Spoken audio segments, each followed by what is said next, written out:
महाराष्ट्रातल्या गटप्रवर्तकांच्या संदर्भामध्ये त्यांना शासकीय कर्मचाऱ्याचा दर्जा कसा मिळेल हा एक अत्यंत महत्त्वाचा मुद्दा आहे आणि या मुद्द्याबद्दल अतिशय गैरसमज आहेत, स्पष्ट भूमिका नाही, सर्व पद्धतीचा गोंधळ चालू आहे।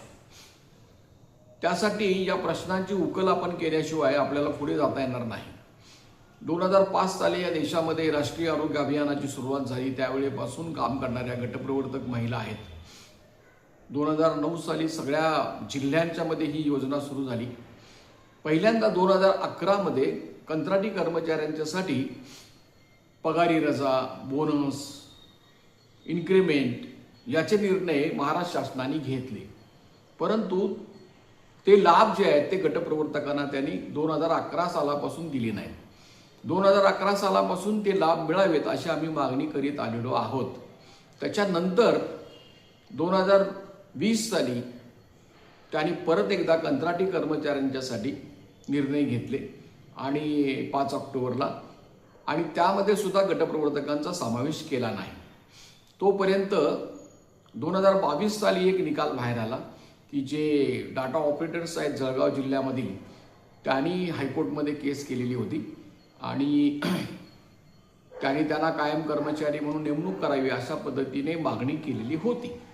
याबद्दल हायकोर्टने 20 जून 2022 साली निकाल दिला की हा जो उमादेवीचा सुप्रीम कोर्टाचा निकाल आहे त्याच्यामध्ये एक दिलासा दिलेला आहे की जरी शासनामार्फत यापूर्वी चुकीच्या पद्धतीने गुणवत्ता न बघता, प्रक्रिया न वापरता जर नेमणूक झालेली असेल आणि त्यांना जर 10 वर्षापेक्षा जास्त काळ अशा उमेदवारांचा म्हणा किंवा कर्मचाऱ्यांचा गेलेला असेल तर त्यांना एक संधी देण्यात यावी आणि त्यांना कायम करण्याचा निर्णय प्रत्येक ठिकाणच्या राज्य सरकारने करावा।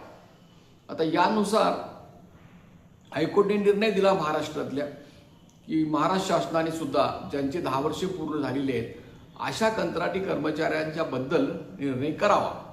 आता हा निर्णय झाल्यानंतर तो नोव्हेंबर 2023 मध्ये महाराष्ट्र शासनाने निर्णय केला, परंतु हायकोर्टने जे सांगितलेलं होतं त्याची पूर्ण अंमलबजावणी त्यांनी केली नाही। म्हणजे उदाहरणार्थ सध्या महाराष्ट्रामध्ये 28,000पेक्षा जास्त कंत्राटी कर्मचारी आहेत फक्त राष्ट्रीय आरोग्य अभियानामध्ये, आणि आरोग्य खात्यामध्ये 70,000पेक्षा जास्त रिक्त पदं आहेत आणि 4,000पर्यंत ह्या गटप्रवर्तक महिला आहेत। तर आणि रिक्त पदं जी आहेत या संदर्भातली ती 33,000पेक्षा जास्त आहेत। म्हणजे सर्व कंत्राटी कर्मचारी गटप्रवर्तकांच्या सह त्यांची नेमणूक शासन करू शकतं। तरी सुद्धा त्याने असं सांगितलं की हायकोर्टच्या निर्णयाप्रमाणे आम्ही फक्त 33% कंत्राटी कर्मचाऱ्यांची भरती करू आणि राहिलेली जे 66% पॉईंट जे वर आहेत ते आम्ही डायरेक्ट भरू ओपन पद्धतीने। म्हणजे कोर्टाचं त्याने ऐकलंच नाही। तर हे सर्व होत असताना जी काही खळबळ कंत्राटी कर्मचाऱ्यांची होते त्या खळबळीमध्ये गटप्रवर्तक आपली प्रतिमा शोधण्याचा प्रयत्न करतात, कारण सर्व कंत्राटी कर्मचारी जे आहेत ते गटप्रवर्तकांच्या ओळखीचे आहेत म्हणा, शेजारचे आहेत म्हणा किंवा नातेवाईक आहेत म्हणा, आणि आम्ही सारखा प्रयत्न करीत आहोत की गटप्रवर्तक या सुद्धा कंत्राटी आहेत। आता याच्याबद्दल ज्या वेळा आम्ही मुंबईला जाऊन चर्चा केली, माहिती अधिकाराखाली माहिती मागितली, तर तिथल्या अधिकाऱ्यांचं म्हणणं असं आहे की गटप्रवर्तक ह्या काही कंत्राटी नाहीत। जरी ते जिल्ह्याच्या पातळीवर त्यांना कंत्राटी म्हणून ऑर्डर्स देत असले तरी ते आम्हाला मान्य नाही असं त्यांनी चर्चेमध्ये आम्हाला सांगितलं, आणि त्यांनी कधीही उत्तर दिलेले नाही की कंत्राटी कर्मचाऱ्यांना आम्ही त्यामध्ये गटप्रवर्तकांचा समावेश करू। त्यांचं असं म्हणणं आहे की आशांच्या प्रमाणेच गटप्रवर्तक या स्वयंसेवी आहेत आणि त्यामुळे त्या कंत्राटी नाहीत। तर हे सर्व संघर्ष सुरू असताना 23 मध्ये जो संप चालू होता त्या संपामध्ये 1 डिसेंबरला आम्ही ते जे आरोग्य भवन आहे म्हणजे 3 तारखेला मुंबईमधलं त्याला 400 गटप्रवर्तक महिलांनी दिवसभर घेराव घातला। बसून राहिल्या महिला आमच्या संघटनेच्या वतीने, आणि बसून राहिल्यानंतर त्यावेळचे जे अभियान संचालक होते त्यांनी एक गोष्ट केली, त्या आंदोलनाचा परिणाम झाला म्हणून त्यांनी भारत सरकारकडे गटप्रवर्तकांच्या बद्दल शिफारस केली, यांना सुद्धा कंत्राटी म्हणून ट्रीट करावं किंवा कंत्राटी कर्मचाऱ्यांचे लाभ द्यावे. परंतु त्या पत्राचं पुढं काहीही झालं नाही. हे सर्व होत असताना आपण हायकोर्टमध्ये केस दाखल केलेली आहे. आता मुद्दा असा आहे की राष्ट्रीय आरोग्य अभियान सुरू झाल्यापासून 2011 सालापासून हे कंत्राटी कर्मचारी, कंत्राटी डॉक्टर्स हायकोर्टमध्ये, सुप्रीम कोर्टामध्ये जात आलेले आहेत. कारण कुठलंही शासन कंत्राटी कर्मचाऱ्यांना कायम करायच्या मनस्थितीमध्ये नाही किंवा त्याच्या बाजूचं नाही.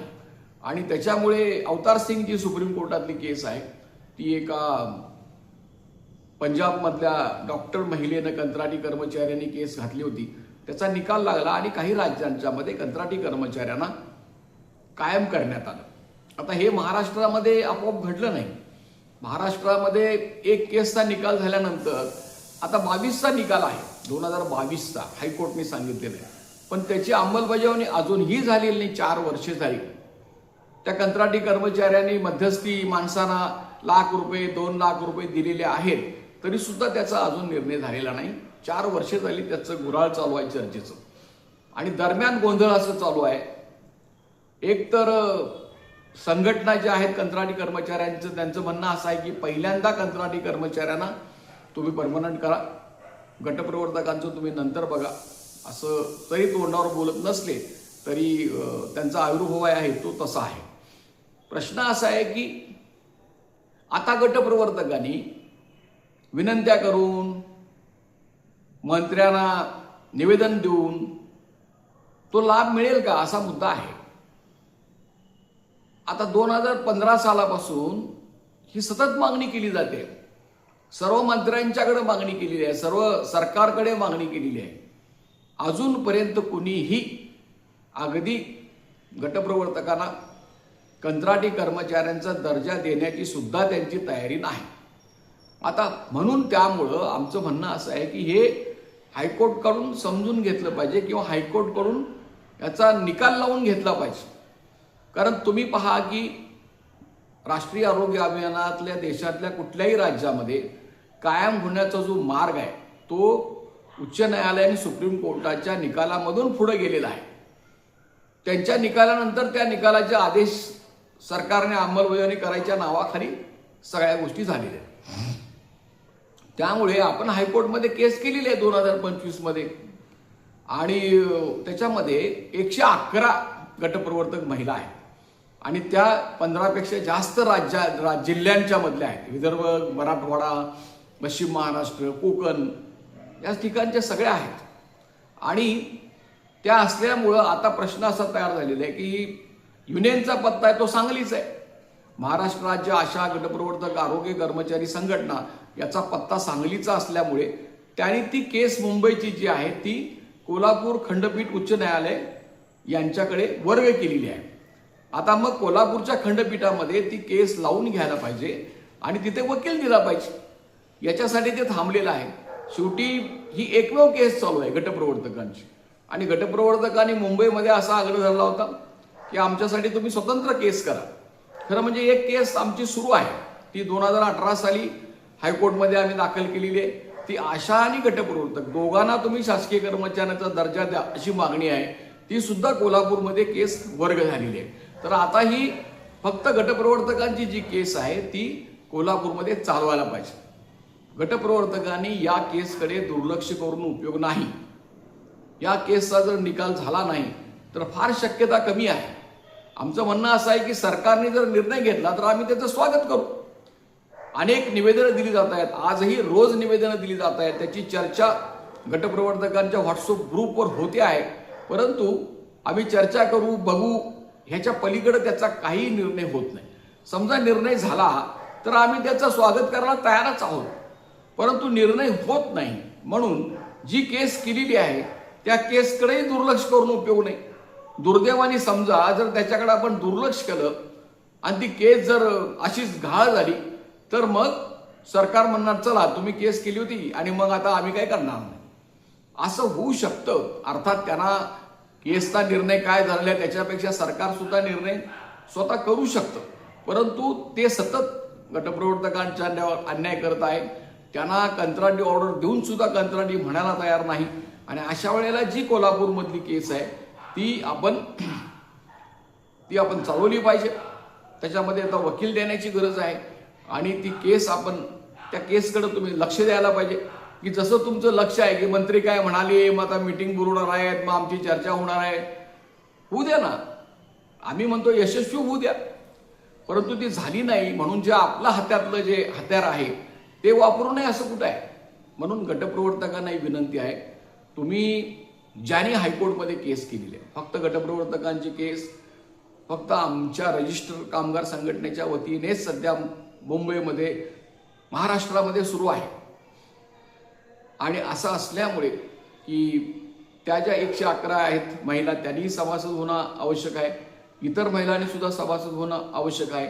आणि गटप्रवर्तकांना माझी एक विनंती आहे की त्यांनी सुद्धा ज्या राहिलेल्या महिला आहेत त्यांनी त्या केसमध्ये पक्षकार होण्यासाठी अर्ज करायला पाहिजे.